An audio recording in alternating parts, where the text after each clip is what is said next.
Hey friends, welcome back. It's Bethany. I was going to say this is going to be our first Christmas card of the season, but I forgot I made one just last week, didn't I? So everything's getting all jumbled. But I have this stamp set. I've had this for a while and I've been really excited to use it for this holiday season. So what I'm going to do really quickly is stamp out that cute little reindeer with the flag image. It's so cute. This is one of those stamp sets that once I saw it, I wanted it because I wanted to color it. And most of the time, that's why I invest in stamp sets. I really find coloring to be really enjoyable. It's just a nice way to slow down. So that's what we're going to do today. I'm going to first go ahead and condition the stamp, which is going to remove any of the residue from manufacturing, and then that will allow the ink to lay down really nicely. And speaking of ink, because I do intend on using some alcohol markers to color this, I went ahead and opted for the Memento Tuxedo Black ink. I'll link everything that I'm using down below, including the ink. That way you can recreate this card or get any of the supplies. But this ink works really well with alcohol markers because it doesn't smear. Now, you saw that I did double stamp that, so I'm going to give it some time to dry. In the meantime, I'm going to take an 80-pound panel and I'm going to trim that down to 4 inches by 5 1/4. It's just going to give me a 1/8 inch margin around my card, which I think is just nice and delicate. It's my go-to little trim for my card panels. Now what I'll do is on my glass mat here, I'm going to secure that trim down panel. First, I'm going to secure it with some washi tape just to make sure it stays put. And then I'm going to go ahead and use this blue, well, it's really a mint tape, but I'm going to use this mint tape for a masking purpose. And what I'm doing here is I'm just going to mask off any of the cardstock that I don't want to get ink on, because I'm going to do a little ink blending just to create a fun little background piece that's really subtle, but it's going to bring some visual interest and a pop of color to this card. So I'm masking those areas off. You can also add some mask to the very bottom, but I'm just going to be cognizant not to get ink down there. And then I'm grabbing this color called Pink Lemonade and grabbing a blending brush. And my intention here is to do more of an ombre look. So I'm going to add all over color with a really, really light hand. And then I'm going to go ahead and give more focused color to that bottom, and then give a little fade throughout the middle so that I have more of a dark and then a mid-tone and then a really light at the top. So your traditional ombre.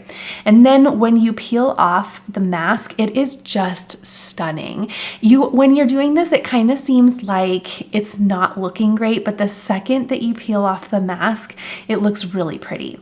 Okay, I will list every Copic color marker that I'm using down below, but the first one is this E31, and I'm going to go through and add all over color to the reindeer. This is my main color, and I like a softer color palette, so you can opt to use any color palette that you like, but my eye just really likes those soft neutrals, so that's what you'll see in this card. So again, all over color with the E31, and in fact, I'm actually going to use this same color to bring my shadows in. So I'm not bringing a darker color in, I'm keeping this nice and subtle, but with that same color, I will go ahead and just add a little bit of shadowing to the little deer in this area that I've already colored. I like to do a little bit along the head, run some on the back, and then around kind of the little bum area.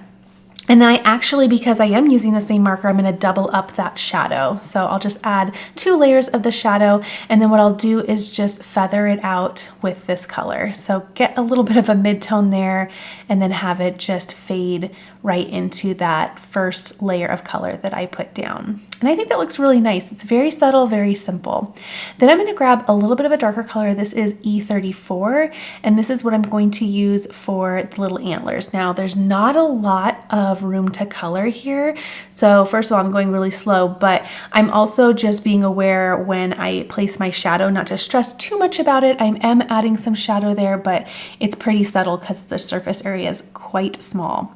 With the C5, I'm using this instead of a black, and I'm going to put this on the little hooves. It's so pretty, and it is nice and a good option for neutral, but just not like a dark, dark black.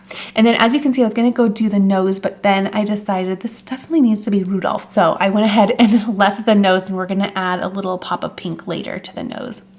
Okay, so thinking through my colors, I know that my backdrop is going to be that nice pink color, so I wanted to bring in one of my favorite color combinations, which is more of a teal or turquoise with a pink. So I have this BG10. Is that BG10? Oh, I need to put my glasses on.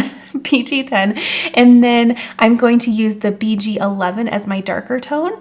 So then I'll come through with the BG10 and do a little bit more of my shadowing on the scarf.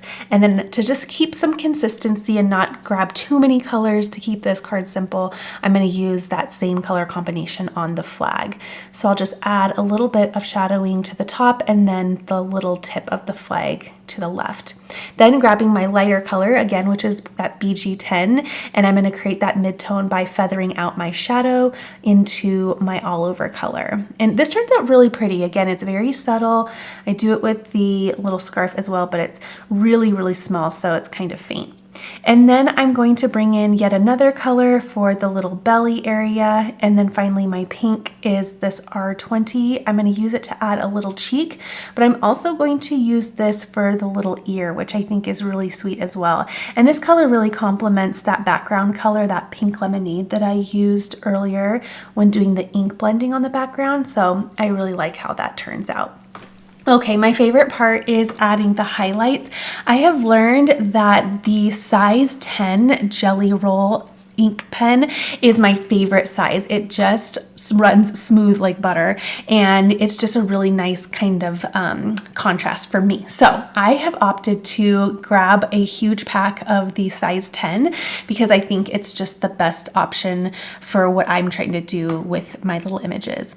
So I added a couple little polka dots to the scarf, and then I thought it looked so cute that I wanted to add some to the flag as well. And this is just creating some interest and just making it a little bit more fun. You could do stripes as well, but this is another fun way to just have fun with the gel pen. Usually I just do the highlights, but I had some fun doing a little pattern with it as well this time. And that's how that turned out. It's really, really sweet.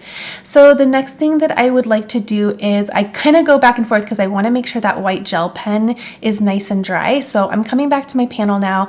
I'm going to put it right back into my Misty positioner tool, and then I'm going to stamp out the sentiment. And to keep everything consistent, I'm just going to use that Memento black ink once again, and I'll go ahead and just stamp it right onto the card base. I like a really nice flat sentiment just stamped right on the card. It keeps everything nice and clean and simple. It's one of my go-tos when going ahead and creating a card. So there are a lot of sentiments in this stamp set. They're all very cute, but I really liked the Peace, Love, and Joy. I thought that was just nice and sweet. So I'll double stamp that to maintain some consistency since I did double stamp my little reindeer image, make it nice and bold. And then before I go ahead and add my reindeer, I want to add some snow to this little backdrop. So I have this little white ink that I'll link down below. I add just a bit of water to it as well. And then I'm going to use a paintbrush and just kind of flick it on to my panel and create a little snowy backdrop. And I love this technique because it makes it look really organic, just like snow would be. It keeps it really random, and my mind wants to be very orderly, so I like this technique because it makes everything look, again, just nice and organic and not too well thought out. Okay, so now I'm going to grab my mini spellbinders. I love this little machine. It's so fun. And I'm going to go ahead and add that little wafer die around my image and get it all cut out. Isn't it cute? I love it. And I just love the soft tones. Again, use whatever color combination you like, but that soft tone is just where it's at for me. 110-pound cardstock is what I like to use for my card base. And this is 11 by 4 1/4. And then you saw I did my little score mark at 5 1/2 there. Then I'm going to just crease that little center folded down there. That way I have it nice and ready to go. That is a top folding card.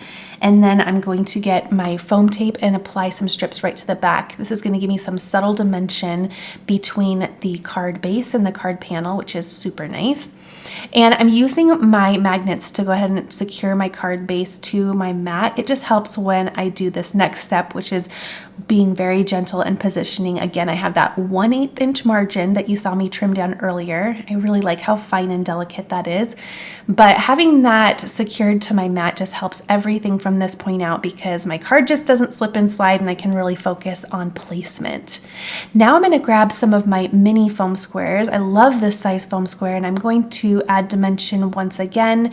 It's nice and subtle dimension, but I want this little reindeer to pop up off of the card in a nice subtle way.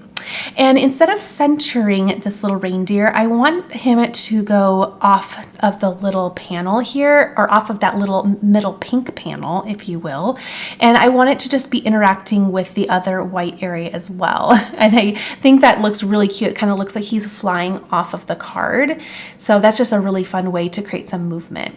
Okay, I accidentally dumped this sequins all over my mat, but it actually makes it easier to find the sizes I need. But I'm just going to use this tiny little glue dropper tool and my sequins wand to add this really, really pretty Aura Opal sequins. It's so pretty and holographic. It takes on kind of a pastel-y pearl look, which I think is super fun. And I like the way it looks with that pink backdrop.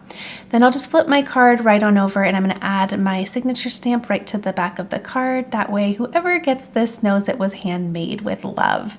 And that is my final card. I love this card. It definitely was worth purchasing this stamp set. It was worth the wait. I purchased this quite a while ago and I've just been waiting for winter. All right, everyone, I'll see you in the next video. Thanks for watching.